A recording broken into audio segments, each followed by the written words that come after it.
जय श्री राम।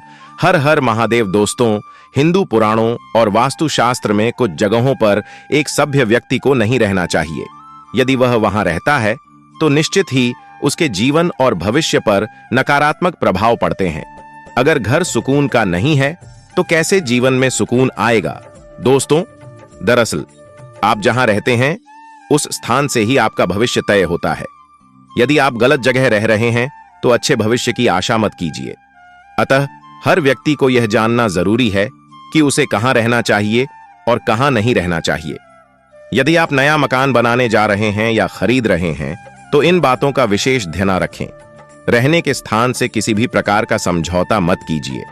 हाँ, यह सही है कि हर जगह सभी तरह की सुविधा उपलब्ध नहीं हो सकती, लेकिन फिर भी प्रयास करने में क्या जाता है। तो आओ जानने हैं कि कहां रहना चाहिए और कहां नहीं। इससे पहले दोस्तों, चैनल पर नए हैं तो चैनल को सब्सक्राइब कर ले दोस्तों। चलिए अब यह जानते हैं कि किस जगह पर नहीं रहना चाहिए। नंबर 1, यदि आप तिराहे या चौराहे पर घर खरीद रहे हैं तो सतर्क हो जाएं। इस जगह पर वास्तु दोष निर्मित होता है। चौराहे के घर के संबंध में तंत्र शास्त्र कहता है कि यह तमोगुण का स्थान माना गया है। इस जगह नकारात्मक ऊर्जा अधिक होती है। यहां लोगों तथा वाहनों का आवागमन लगा रहेगा, जिसके चलते आपकी मानसिक शांति भंग ही रहेगी। आप में उत्तेजना बनी रहेगी। अतः चौराहे के पास घर नहीं बनाना चाहिए। इसी तरह तिराहे पर भी भयानक वास्तुदोष निर्मित होता है। यहां रहने वाले सभी सदस्य मानसिक रूप से परेशान ही रहते हैं। दोस्तों, 2 तरह के सुनसान जगह होते हैं, एक मरघट की शांति वाले और दूसरे एकांत की शांति वाले। कई लोग एकांत में रहना पसंद करते हैं, इसके चलते वे सुनसान में रहने चले जाते हैं। भविष्य पुराण के अनुसार आपका घर नगर या शहर के बाहर नहीं होना चाहिए। गांव या शहर में रहना ही तुलनात्मक रूप से अधिक सुरक्षित होता है। यदि घर बहुत सुनसान स्थान पर या शहर गांव के बाहर होगा तो जब भी आप घर से बाहर कहीं जाएंगे उस दौरान आपके मन और मस्तिष्क में घर परिवार की चिंता बनी रहेगी।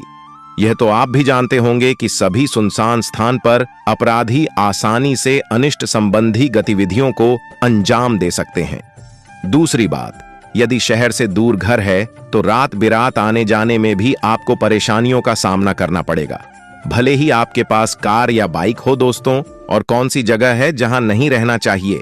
दोस्तों, घर, फ्लैट या मकान ऐसी जगह लें जहां आपके धर्म या स्वजाति के लोग रहते हों, क्योंकि वैचारिक भिन्नता के चलते कई बार आप अच्छा महसूस नहीं करते हैं। अधिकतर मौके पर ऐसा होता है कि भिन्न संस्कृति और धर्म के लोगों के साथ रहने के लिए किसी एक को हर मामले में समझौता करना होता है। यदि आप शाकाहारी हैं तो निश्चित ही किसी मांसाहार के पड़ोस में रहना पसंद नहीं करेंगे। ऐसी भी कई बातें हैं जिन पर गौर करने से पता चलेगा कि क्यों स्वजातीय और स्वधर्मी लोगों के साथ रहने से व्यक्ति खुद को कंफर्ट महसूस करता है। हालांकि आधुनिक युग में इन सब तरह की बातों को आप अस्वीकार कर सकते हैं। इसके अलावा अपने रहने के स्थान पर पड़ोसियों को भी जानें। क्या वह आपके मिजाज के हैं या कि नहीं? अक्सर यह देखा गया है कि समान वैचारिक समूह के साथ ही रहने से व्यक्ति खुद को सुरक्षित और प्रसन्नचित्त महसूस करता है। दोस्तों, यदि आप किसी टाउनशिप या किसी नए मोहल्ले में रहने जा रहे हैं तो उस टाउनशिप या मोहल्ले को अच्छे से समझें।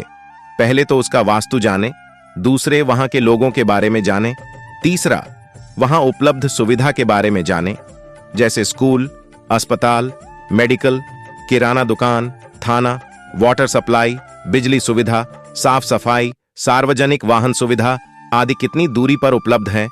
यदि यह सभी बातें आपके अनुकूल नहीं हैं तो यहां नहीं रहने में ही भलाई है। मकान शहर या मोहल्ले के पूर्व, पश्चिम या उत्तर दिशा में होना चाहिए। यदि आपके घर के आसपास मदिरालय, जुआघर, मांस मच्छी की दुकान या इसी तरह की किसी भी प्रकार की अनैतिक अवैध गतिविधियां संचालित होती हैं तो वहां कतई न रहें। भले ही आप मांसाहारी हों फिर भी आप वहां नहीं रहें। ऐसी जगह आपके जीवन में कभी दिक्कत हो सकती है। दोस्तों, ऐसे और भी जगह है जहां आपको नहीं रहना चाहिए। दोस्तों, जहां कंपनी फैक्ट्री हो वहां भी नहीं रहना चाहिए। दोस्तों, इसके बाद जहां मंदिर ना हो वहां नहीं रहना चाहिए। दोस्तों, उम्मीद है वीडियो आपको अच्छी लगी होगी। तो सब्सक्राइब कर देना।